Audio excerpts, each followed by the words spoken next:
Sabe o que você estava falando e eu estava aqui pensando, né? Como todo esse contexto de colocar em caixas, da aprovação do outro, ele se intensificou com as redes sociais. Muito. E como você o tempo todo se sente observado e precisa sempre da aprovação do outro.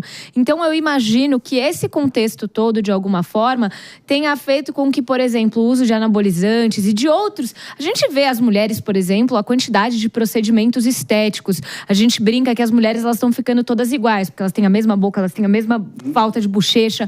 Então, assim, como que, diante desse mundo, dessa pressão que as redes sociais exercem sobre nós, como que a gente consegue, talvez, se manter imune a tudo isso, né? Se você me permite, eu vou aqui, enfim, combinar com essa boa e pertinente pergunta da Aninha, o caso da atriz Débora Seco, Bruno Lopes, que ela veio a público e declarou que sempre se incomodou com a falta de simetria da sua sobrancelha. Durante anos, a belíssima atriz Débora Seco percebeu que as suas sobrancelhas ali eram assimétricas e essa diferença entre elas a incomodava demais. Era um negócio assim, quase que maior do que ela. Claro que a Débora acabou recorrendo a vários procedimentos estéticos para tentar corrigir isso. No entanto, ela nunca estava satisfeita com o resultado que estava aparecendo, que ela estava obtendo, que realmente a agradasse por completo. Agora ela até conheceu o transplante de sobrancelha, pessoal, similar ao transplante capilar. E ela disse que a vida dela mudou. Então, pelo menos, inclusive, no momento que a gente está de volta à rádio, pessoal, o tema da vez aqui com o especialista da mente humana, Bruno Lopes, sempre contundente, é realmente essa busca incessante pelas pressões estéticas, a vaidade aí nos consumindo nos dias de hoje, rede social sendo querosene nessa fogueira, e, claro, o caso da atriz Débora Seco, que tinha um caso de ódio com a sua sobrancelha assimétrica e agora fez um transplante de sobrancelha e, pelo visto, agora sim ela está respirando aliviada, Bruno Lopes. Pois é, eu acho que a grande diferença é a mudança que vem de dentro para fora.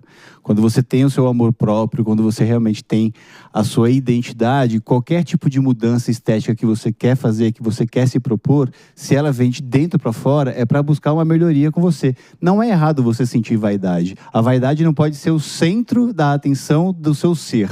Mas se você tem ela como ferramenta para ser um propulsor, para poder levantar o seu ânimo, mas que seja uma coisa sua, ou seja, o perfume que você usa é o perfume que você gosta, não é o que pessoas falaram para você usar.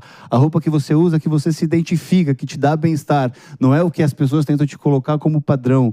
E assim sucessivamente, não é só dentro de um lugar que você tem que estar como ambiente profissional, por exemplo, de trabalho, mas dentro das redes sociais. Como você estava falando, Ana, fica muito mais fácil você se perder quando você consome muito a rede social, em vez de consumir a sua própria vida.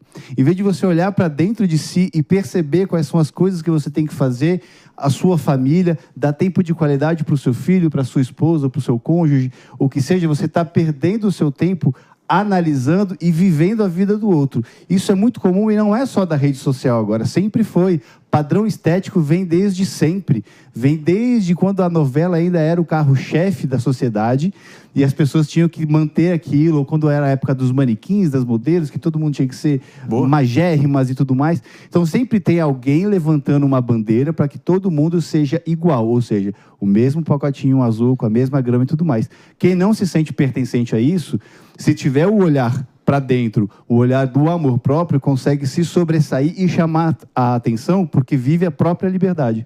Eu não quero julgar também a Débora Seco, mas eu acho que ela cedeu um pouco a essa pressão, porque hoje em dia tá na moda as mulheres usarem essa sobrancelha um pouco mais cheia, vamos dizer assim. Não, e imagina você se olhar no espelho, a sua preocupação ser só a simetria da sua sobrancelha, né? Pô, ainda bem, né? Aí você chegou num patamar elevado. Que coisa legal. Pessoas como a Débora, que vivem dentro da televisão e que emprestam a sua imagem para vários outros personagens, ela acaba abrindo um pouco mão da sua própria personalidade para ceder aquilo. Então, o cabelo, por exemplo, que tem que ser sempre de um jeito pertencente à época da novela, da personagem da novela, pode estragar o cabelo. E o cabelo começa a ficar ralo, começa a ter queda de cabelo. E aí ela, dentro da identidade dela, quanto pessoa física, começa a correr atrás para poder ter também um olhar para dentro da sua vaidade, do seu amor próprio, que é a mudança de dentro para fora. Então, eu não sei como é que é a função da sobrancelha, mas eu nunca tinha ouvido falar até então. Eu já tinha ouvido falar do pessoal que está fazendo na barba, porque a barba hoje em dia também é muito bem aceita hoje em dia na sociedade, coisa que não era alguns anos atrás, mas a sobrancelha para mim é novidade. Débora Seco, batendo um bolão, com todo respeito, até os 45 anos, e ela inclusive anunciou em agosto do ano passado, né, o retorno do Bruna Surfistinha 2, já sendo a sequência do primeiro filme de 2011, que foi um sucesso aqui do cinema nacional, especialmente os adolescentes aí, realmente curtiram muito. Mas, de qualquer modo, pessoal, 11h46, eu queria mencionar aqui um outro caso, meu caro Bruno Lopes, já que você mencionou os galãs, né, de outrora, da teledramaturgia, das novelas, né? E eu vou me referir aqui a um caso até que, enfim, é triste, tem um contorno de ansiedade. Eu me refiro, claro, a Francisco Coco. Claro, eu imagino que a maioria de vocês lembra bem dele, considerado um dos principais galãs da TV brasileira no passado. Ele apareceu bem diferente, pessoal, do que lembrávamos dele no auge da carreira dele, com 130 quilos. O ator está afastado das telas há vários anos e agora lida com seríssimas limitações de mobilidade, lida com inchaços nas pernas e lida até com manchas nos pés. Em uma entrevista recente até, ele atribuiu, Mano Ferreira, o ganho de peso à ansiedade e disse que encontra na comida uma forma de compensação emocional. História triste pra caramba, ainda mais que era um sujeito que, enfim, estava acima de qualquer crítica. Ele era um cara, enfim, que todo mundo em algum grau, enfim, reconhecia ali, era um cara, enfim, memorável, assim, durante tantas novelas aí que fizeram parte das nossas vidas. E é muito difícil lidar com a limitação do corpo, né? Quando você sente que o corpo já não responde mais à sua mente da forma como você estava habituado, que é algo que acaba sendo natural com a idade. E lidar com essa perda de controle sobre o corpo é muito complexo, né? Porque você acaba trazendo uma série de reflexões sobre autonomia, sobre liberdade individual, sobre o quanto você consegue ser dono da sua própria vida. E isso gera bastante ansiedade. Então é uma história triste, mas que mostra que mesmo as pessoas mais bem-sucedidas, porque o Francisco Coco é um dos grandes ícones da sua profissão, então foi super... É uma pessoa extremamente bem-sucedida, de sucesso, e mesmo assim é muito difícil lidar com o peso do envelhecimento, o peso da idade, da chegada de mudanças de uma nova fase na vida. Sim. Que exigem um processo de adaptação, né? Então, eu queria, nesse sentido, perguntar para o Bruno, como lidar com esse processo de passagem do tempo quando aquela ficção que nós construímos sobre quem nós somos se altera pela realidade, né? Nós não conseguimos mais ser aquilo que nós sempre fomos. Precisamos nos reinventar. Como lidar com isso? Mano, eu acho que o maior instrumento que a gente pode fazer para a gente ter longevidade na vida é a gente entender que a vitalidade é o nosso maior aliado. E a vitalidade é algo que a gente precisa treinar todo santo dia. Eu costumo dizer na minha mentoria, que é o Loves 360, que a gente vive a nossa vida baseado num tripé, que é corpo, mente e espírito. E o corpo precisa estar com atividades físicas diárias, você precisa ter uma alimentação o máximo possível saudável, para que você possa ter a injeção de vitalidade para a sua vida inteira. Você precisa beber a quantidade de água necessária para o seu dia, para que você possa ter uma pele bem hidratada e, inclusive, não precise recorrer tanto a procedimentos estéticos. A sua mente, a sua emocional tem que estar alinhado com o seu corpo também. Você tem que ler livros todos os dias, pelo menos um capítulo por dia. Você precisa buscar conteúdos que edifiquem a alma, edifiquem o ser humano e façam com que você possa pensar daqui para frente. Não é só você ter um planejamento financeiro para quando você se aposentar. Você precisa fazer um planejamento de vida para quando você chegar no momento de gozar a vida com tudo que você guardou de material, você possa ter condição física, mental e espiritual para que você possa ter a sua vida, para que você aproprie-se da sua vida e tenha plenitude nela. A gente vê muita gente ensinando todo mundo a fazer um planejamento financeiro, mas ninguém faz o planejamento de vida, que é o que eu faço. Pautar corpo, mente e espírito é essencial. A vitalidade é uma planta que você tem que regar todo santo dia, para que você não precise depender de ninguém quando você estiver um pouco na melhor idade, um pouco mais velho, para que você possa ter a sua razão unida com a sua emoção, o seu pensamento e o seu corpo agindo junto, mesmo com a debilidade ou com a dificuldade da máquina já parando um pouquinho por conta do tempo, mas você ainda conseguindo exercer quem você é em plenitude sem recorrer a artifícios como a comida, para poder ter injeção de dopamina, de serotonina, qualquer coisa do tipo. A gente tem uma farmácia interna, como diz Paulo Vieira, que faz com que a gente consiga acessar dentro da gente medicamentos que a gente não precisa de medicamentos externos. Serotonina, dopamina, endorfina e ocitocina são coisas que a gente consegue produzir pensando, simplesmente fazendo atividade física, se alimentando bem, estando em contato com pessoas, tomando um pouquinho de sol, abraçando, fazendo um carinho num pet. São coisas de práticas que são simples, são gratuitas e você pode fazer todos os dias, que vão fazer com que você tenha vitalidade diária, longevidade e que você não tenha que depender de alguém, de repente, para poder fazer qualquer coisa na sua melhor idade. E para a galera, por exemplo, o exemplo do Francisco Coco aqui, grande galanteador, tinha aquela voz marcante, é verdade, vocês lembram que ele falava desse jeito assim?